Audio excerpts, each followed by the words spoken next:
परिवार और माँ, एक प्रेरणादायक कहानी। एक गांव में एक सुखी परिवार रहता था।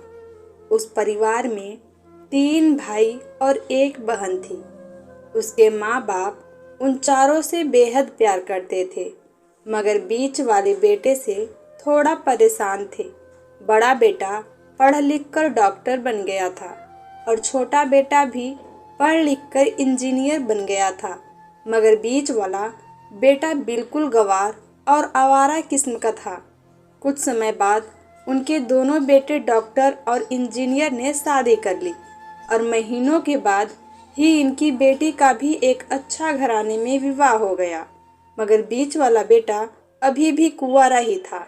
वह अनपढ़ था और कहीं पे मजदूरी का छोटा सा काम करता था। उसकी शादी के लिए कोई भी लड़की नहीं मिल रही थी।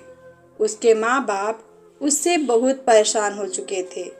अब जब भी उसकी बहन अपने मायके आती तो वह अपनी डॉक्टर और इंजीनियर दोनों भाइयों से मिलती थी, मगर बीच वाले भाई से बहुत कम मिलती थी, क्योंकि वह उसे ज़्यादा पैसे नहीं दे पाता था। लेकिन फिर भी वह अपनी बहन से बहुत प्यार करता था।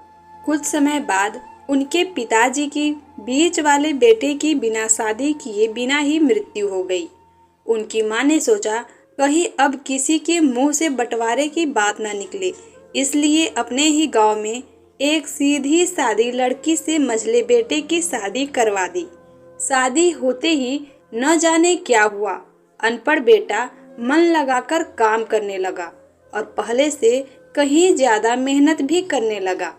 अब कोई भी पुराना दोस्त उसको मटर गश्ती के लिए बुलाने आता तो वह साफ मना कर देता।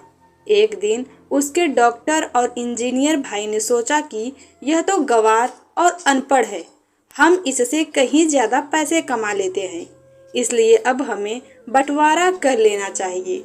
माँ के लाख मना करने के बाद भी दोनों बेटों ने बंटवारे की तारीख तय कर दी और उन्होंने अपनी बहन को भी बुला लिया। तभी उनका गंवार भाई कहता है कि तुम लोग बंटवारा कर लो, मुझे जो बचे सो दे देना या ना देना, मैं शाम को आकर अंगूठा लगा दूंगा।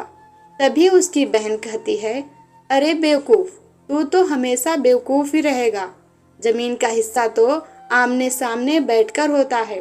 और उसकी माँ भी उसे काम पर जाने से रोकती है। उसी वक्त वकील भी वहाँ आ जाता है और कहता है कि आपका सारा हिस्सा मिलाकर 10 बीघा जमीन और एक मकान है। अब यह बताओ किसको कितना हिस्सा देना है, मैं उसी हिसाब से कागज बनवा दूंगा।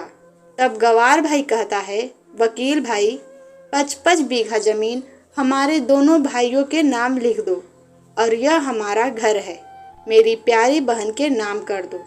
तब दोनों भाई पूछते हैं कि तू अपने हिस्से में क्या लेगा। गंवार भाई कहता है कि मैं मेरे हिस्से में अपनी प्यारी माँ लूँगा। वह अपनी पत्नी की तरफ मुस्कुराते हुए कहता है, क्यों, क्या मैं गलत कहा?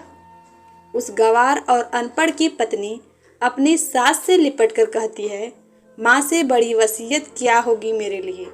उसी वक्त उसका गंवार पति भी अपनी माँ से लिपट जाता है। गंवार बेटे और बहू के प्यार ने जमीन जायदाद के बंटवारे को एक सन्नाटे में बदल दिया। तभी बहन अपने गंवार भाई के गले लगकर लिपट कर रोते हुए कहती है कि माफ़ कर दो भैया, मैं आपको सम्मान नहीं दे सकी। तभी उसका भाई कहता है, मेरी प्यारी बहन, इस घर में जितना अधिकार हमारा है उतना ही तुम्हारा भी है। और रही बात बंटवारे की, तो बंटवारा नहीं करने से जीवन खत्म तो नहीं हो जाएगा। क्यों करते हैं हम बंटवारा? क्या हम एक साथ मिलकर नहीं रह सकते? जैसे हम बचपन में मिलकर खेलते रहते थे। एक साथ मिलकर रहने को ही तो कहते हैं एक अच्छा परिवार, और उसके परिवार को संभालती है एक माँ। तभी उसके दोनों भाई भी बहुत शर्मिंदा होते हैं और वह बंटवारे के सभी कागज फाड़ कर फेंक देते हैं। और उस दिन के बाद से उनका पूरा परिवार खुशी खुशी एक साथ रहने लगता है।